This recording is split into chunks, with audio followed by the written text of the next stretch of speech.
everyone, this is Sean 007 1986. Well, I heard this. It happened yesterday. Probably slipped my mind. But we have a strike. And this one's for the writers. Yes, that's right. The Writing Guilds of America is to strike for the first time since 50 years after, well, failed negotiations with the studios. I'm reading this from Fox Business. I know, everybody don't like Fox because, you know, what happened to Tucker Carlson, but I just have to read this because I need my articles and I have to read it, you know. So, y'all cool? Y'all cool. And if you want to talk shit about me reading produce, free country. My comment section is always open. I will never close it. No, seriously, I will never close my comment section or turn off the like or dislike ratios because I do love to see the feedback. It helps me grow, and also to take a look at who I pissed off today. Hey, if I haven't pissed anybody off today, I must be doing something wrong. You know what I mean? Okay, let's read this. Writers Guild of America to strike for the first time in 15 years after failed negotiations with studios. The WGA West said the strike comes after failed negotiations with Netflix, Amazon, Apple, Disney, Warner Bros. Discovery, and Paramount Plus. Don't know why I sound like a robot. Television and movie writers with the Writers Guild of America declared late Monday that they will launch a strike for the first time in 15 years. The members have argued the current streaming era brought additional work opportunities and record profits, but their pay has lagged behind and subscription negotiations to rectify this difference have failed. The decision was made following 6 weeks of negotiation with Netflix, Amazon, Apple, Disney, Warner Bros. Discovery, NBC Universal, Paramount Plus, and Sony under the umbrella of the AMPTP, the Writers Guild of America West said in a series of tweets. The WGA said members are overworked and underpaid, so the board of directors unanimously approved the strike, which officially started at 12:01 a.m. Pacific Time Tuesday. Wow, it happened late?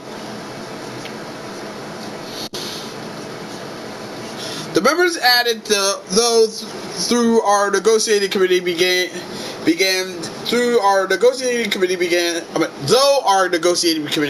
this process intent on making a fair deal, the studio's response have been woefully insufficient given the existential crisis writers are facing.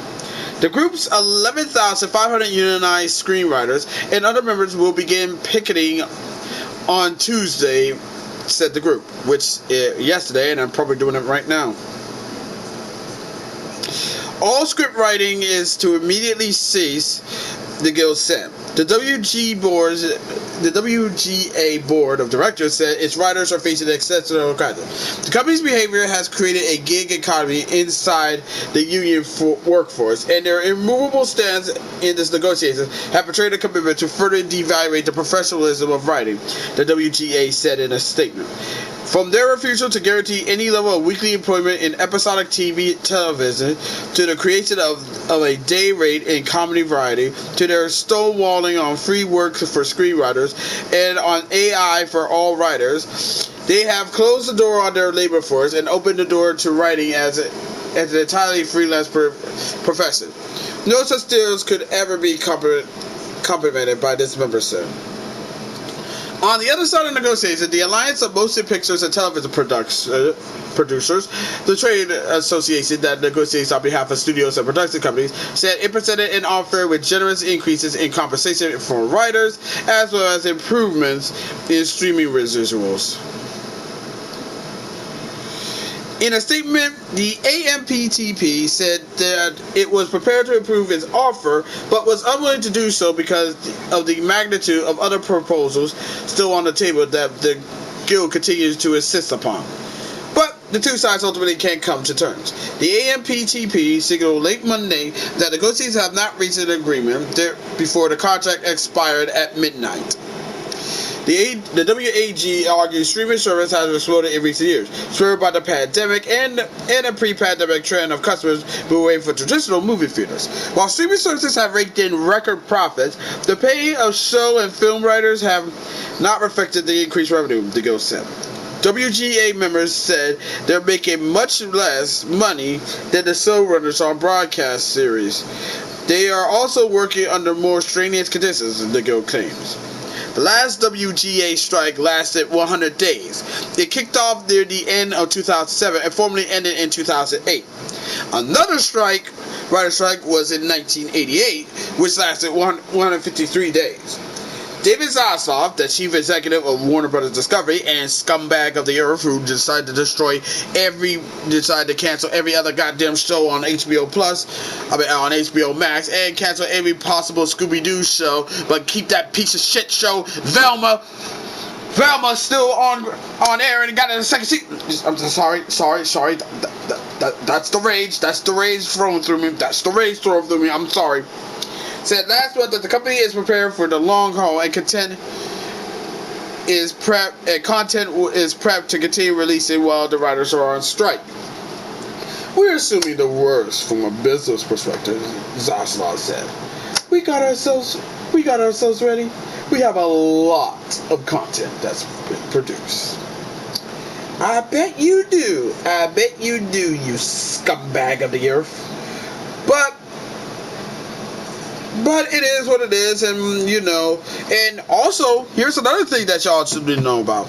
With the writer's strike gone, late night TV show is gone. Yeah, we don't have to deal with Jimmy Fallon, Seth Meyers, Stephen Colbert, Jimmy Kimmel, and Saturday Night Live. Which, if you kind of think about it, that's actually a good thing. But we'll definitely see how this one plays out. Oh, and if you probably wonder, well, what about the celebrities? Shouldn't they be worried about the writer's strike, or should we stand by them? Well, you think that, but no. The other night, all of them went to the fucking Met Gala. A celebratory show where it's a big, the late great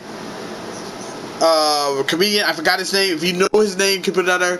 He pretty much said it best. It's a big club, and you're not in it. Yeah, pretty much. Now, whether or not the Writers Guild, this writer's strike is gonna last, I don't know. Because I remember the first one, the other one, the 1988 lasted 153 days, and the other one lasted only 100 days.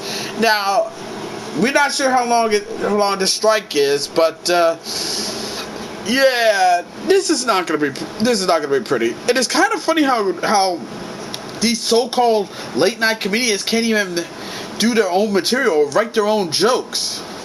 I mean, look at Conan when he had his show. When they was doing the writer's strike, he managed to create his own material. I mean, to be perfectly honest, isn't that your craft of being a comedian? Writing your own jokes?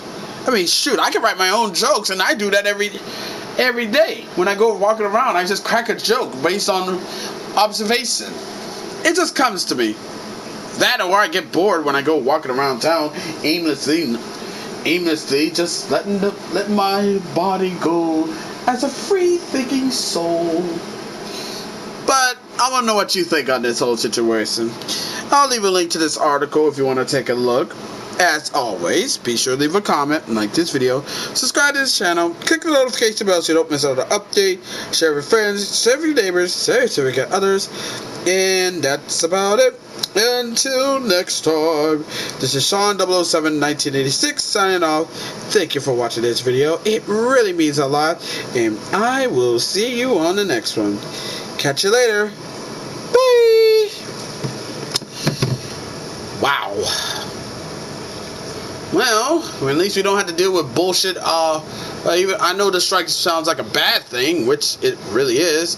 But at least we don't have to deal with the bullshit of late night TV telling those awful goddamn jokes. I'm all for it.